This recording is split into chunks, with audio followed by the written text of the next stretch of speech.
जय जगन्नाथ, जय श्री राम। बदल रहा है मौसम, बदल रहा जमाना, बदल रहा है मौसम, बदल रहा जमाना, दिल थाम के बैठना और वीडियो को पूरा देखना। बदल रहा है मौसम, बदल रहा जमाना, दिल थाम के बैठना और वीडियो को पूरा देखना, क्योंकि बदल रहा है बच्चों का भविष्य और पूरा होगा उनका सपना। तो आज हम एक बहुत ही बड़े डिसीजन के बारे में बात करेंगे, जो कि कल मतलब 29 जुलाई 2020 को इंडियन गवर्नमेंट के द्वारा लिया गया है, जो कि NEP या तो नेशनल एजुकेशन पॉलिसी 2020 माना जा रहा है। ये सिर्फ मेरे लिए, मैं खुद सोचता हूँ कि एक पॉलिसी नहीं है, एक नव जागरण है, एक नया सवेरा है, बच्चों के लिए, पेरेंट्स के लिए और सबके लिए है। तो ये जो एजुकेशन पॉलिसी ये कब शुरू हुआ उसके बारे में भी थोड़ा जान लेते हैं। 1968 में पहली बार ये एजुकेशन पॉलिसी शुरू हुआ था, जो कि कोठारी कमीशन ने इसे प्रस्ताव दिया था सरकार को। फिर 1986 का उसमें थोड़ा बदलाव हुआ था। उसके बाद 1992 में फिर से बदलाव हुआ था, लेकिन उसमें बहुत माइनर बदलाव हुए थे, जिसे हम मानते हैं कि कुछ बदलाव हुआ ही नहीं था। तो उसके बाद अभी 2020 में फिर से नेशनल एजुकेशन पॉलिसी यानी NEP 2020 में एक बहुत ही बड़ा बदलाव लाया गया है। मतलब देखा जाए तो आफ्टर 34 ईयर्स, मतलब मोर देन 3 डिकेड्स के बाद फिर से न्यू एजुकेशन पॉलिसी में कुछ बदलाव लाया गए हैं। और ये जो बदलाव है, मैं सोचता हूँ कि बच्चों के लिए, जो फ्यूचर में जो बच्चे निकलेंगे, उनके लिए एक गोल्डन पीरियड शुरू हो गया है।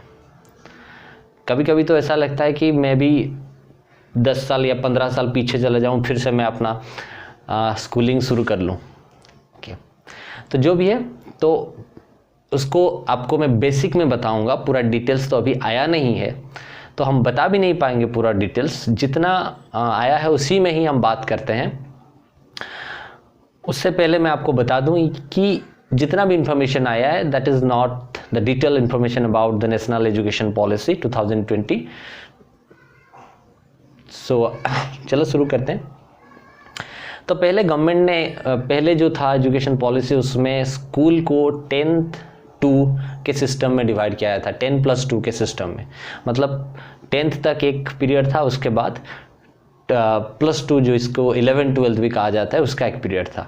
लेकिन गवर्नमेंट इस सिस्टम को पूरा बदलने वाला है। उसमें वो ऐड कर रहा है 5+3+3+4। तो ये जो आंकड़ा है 5+3+3+4, ये क्या है, चलो हमें बताता हूँ मैं।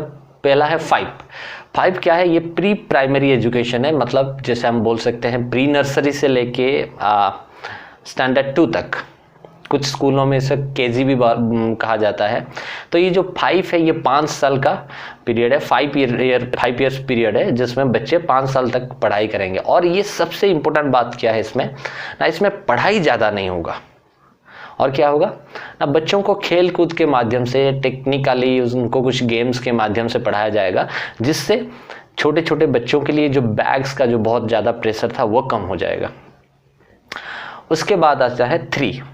तो ये 3 क्या है, ये स्टैंडर्ड 3 से लेके 5 तक, वो भी एक बहुत ही इंपॉर्टेंट पीरियड है, जहाँ पे बच्चों को किसी मतलब रीजनल लैंग्वेज में पढ़ाया जाएगा। और पेरेंट्स चाहें और बच्चे भी चाहें तो वो रीजनल लैंग्वेज में, मतलब अपनी आंचलिक लैंग्वेज में खुद पढ़ सकते हैं। ओके। और इसमें भी थोड़ा टेक्निकल नॉलेज यूज़ किया जाएगा। फिर से आता है 3। ये सेकेंड 3 क्या है, ये स्टैंडर्ड 6 से लेके 8 तक, 6, 7, 8, ये 3 साल का जो पीरियड है, ये है सेकेंड 3 जो है। तो इसमें बहुत ही इंपॉर्टेंट चीज़ बताया गया है कि स्टैंडर्ड 6 से बच्चों को टेक्निकली स्ट्रॉन्ग किया जाएगा। मतलब उनको कंप्यूटर का नॉलेज बहुत ज़्यादा दिया जाएगा, और मैथमेटिक्स, साइंस और लिटरेचर, आर्ट, इसमें बहुत इम्पोर्टेंस दिया जाएगा उनका। जिससे क्या होगा, बच्चे सपोज ले लो कंप्यूटर के ज़्यादा इंपॉर्टेंस दिया जाएगा। बच्चे मतलब जो कि बच्चे बहुत स्कूल कॉलेज के बाद सीखते थे, कोडिंग वगैरह सीखते थे, वो स्टैंडर्ड 6 से शुरू कर देंगे वो सीखना, जिससे क्या होगा ना, बच्चों को बहुत ज़्यादा टेक्निकल नॉलेज आ जाएगा। और ये जो अभी जो प्रॉब्लम चल रहा है एप्लीकेशन का, वो फ्यूचर में बच्चे 6 से भी अगर जो ध्यान से अगर पढ़ाई करें तो 9-10 तक तो भी एप्लीकेशन बना लेंगे। फिर आता है 4, ये जो लास्ट 4 है, 5 + 3 + 3 + 4, ये लास्ट 4 क्या है? ये लास्ट 4 है 9 से लेकर 12 तक, जिसमें बहुत सारे चेंजेस किए गए हैं। पहले तो मैं बता दूं कि ये जो पीरियड है ये बच्चों के लिए बहुत ही शानदार पीरियड होने वाला है। क्यों? 11th-12th में जो एक कन्फ्यूज़न था और एक बहुत ही, हम सोचते थे कि ये बहुत कमज़ोर सोच था। 11th-12th में सब्जेक्ट को 3 स्ट्रीम में डिवाइड किया गया था, आर्ट्स, साइंस एंड कॉमर्स, और आर्ट्स को ह्यूमैनिटीज़ भी कहा जाता है। जिससे क्या होता था ना, जो बच्चे आर्ट्स लेते थे, एक ऐसा रॉन्ग कंसेप्ट सबके दिमाग में चला गया है कि arts students are weak students, commerce students are little stronger than art students and science students are strongest students. So ये जो कंसेप्ट था, जो साइंस लेते हैं वो अच्छे स्टूडेंट है, जो कॉमर्स लेते हैं वो थोड़ा अच्छे हैं, लेकिन आर्ट्स जो स्टूडेंट होते हैं वो अच्छे स्टूडेंट नहीं है। ये सोच पूरा का पूरा बदल जाएगा, क्योंकि ये जो स्ट्रीम सिस्टम खत्म होने वाला है। फॉर एग्जाम्पल मैं आपको एग्जाम्पल दे सकता हूँ, कोई साइंस स्टूडेंट चाहे तो आर्ट्स का सब्जेक्ट पढ़ सकता है, कोई आर्ट्स स्टूडेंट चाहे तो साइंस का भी सब्जेक्ट पढ़ सकता है। तो इसका कैसे डिवीज़न किया जाएगा, कौन सा प्रोसीजर में बनाया जाएगा, अभी तक डिटेल्स में नहीं आया है। फिर और एक चीज़ बता देता हूँ, इसमें क्या है इम्पोर्टेंट दिया गया है कि सपोज़ किसी स्टूडेंट को किसी सब्जेक्ट में बहुत ही इंटरेस्ट है, फॉर एग्ज़ाम्पल साइंस में हो या इन्वेंशन में हो या किसी डांस में, सॉन्ग में, तो वो इंटर्नशिप कर सकता है, जो कि हायर लेवल में होता था, ग्रेजुएशन पीजी लेवल में होता था इंटर्नशिप, वो भी स्कूल लेवल में भी इंटर्नशिप होने का चांसेस है, जहाँ पे बच्चे क्या करेंगे ना, पढ़ाई के साथ साथ कुछ समय तक 10-15 दिन या कुछ भी कुछ पीरियड ऑफ टाइम, कुछ समय तक बच्चे जाके किसी जगह पे इंटर्नशिप लेके सीख सकते हैं, प्रैक्टिकल नॉलेज गेन कर सकते हैं। अब आते हैं ग्रेजुएशन लेवल में, जो कि डिग्री भी कहा जाता है, डिग्री लेवल, डिग्री कोर्स कहा जाता है।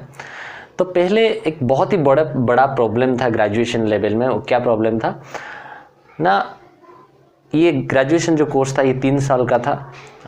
सपोज़ किसी ने ग्रेजुएशन में अपने आप को एडमिट कर लिया, मतलब ग्रेजुएशन में एडमिशन ले लिया है, और 1 साल के बाद किसी वजह से, ड्यू टू फैमिलियर प्रॉब्लम और सोशल प्रॉब्लम और personal problem, any kind of problem, अगर उसे 1 साल के बाद छोड़ना पड़ता था, 1 साल या 2 साल के बाद, तो उसके लिए वो बहुत बड़ा प्रॉब्लम बन जाता था। मतलब सपोज़ देखो, किसी ने 2 साल ग्रेजुएशन पढ़ाई करके फिर उसे छोड़ना पड़ा फोर्सफुली, तो वो पूरी ज़िंदगी बिता देगा ये सोच सोच के कि मेरा 2 साल बेकार गया, I just wasted my 2 years, ये सोच सोच के पूरा ज़िंदगी बिता देगा। और सच में भी जाता है, क्योंकि 2 साल में उसका टाइम वेस्ट हो गया, पैसा भी बहुत सारा खर्च हो गया होगा, जिसका कुछ उसे फ़ायदा नहीं मिला।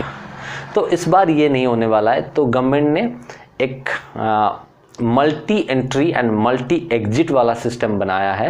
ये जो multi entry and multi exit system में बच्चे क्या कर सकते हैं, स्टूडेंट क्या कर सकते हैं ना, अपने आप को कभी भी ग्रेजुएशन में दाखिल कर सकते हैं और वहाँ से निकल भी सकते हैं, फिर से दाखिल करके अपने आप को ग्रेजुएशन का जो कोर्स है वो कंप्लीट कर सकते हैं। फॉर एग्जांपल मैं आपको बता दूं, सपोज़ किसी ने ग्रेजुएशन में एडमिशन ले लिया और 1 साल के बाद उसे छोड़ना पड़ा, तो 1 साल के बाद छोड़ने के बाद उसे एक सर्टिफिकेट मिलेगा जो कि बेसिक सर्टिफिकेट होगा।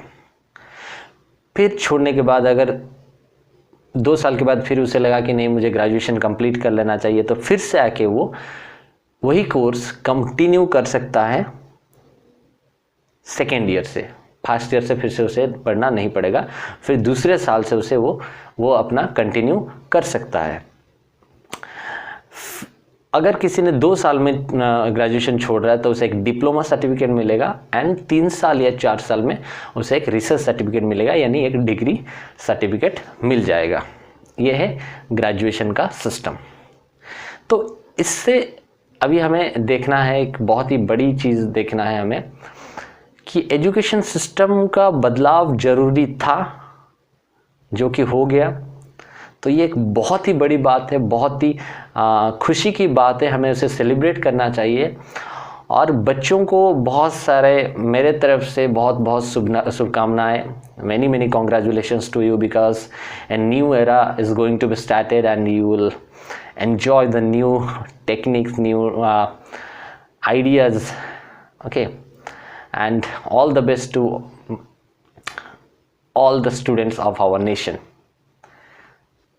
जय जगन्नाथ, जय श्री राम।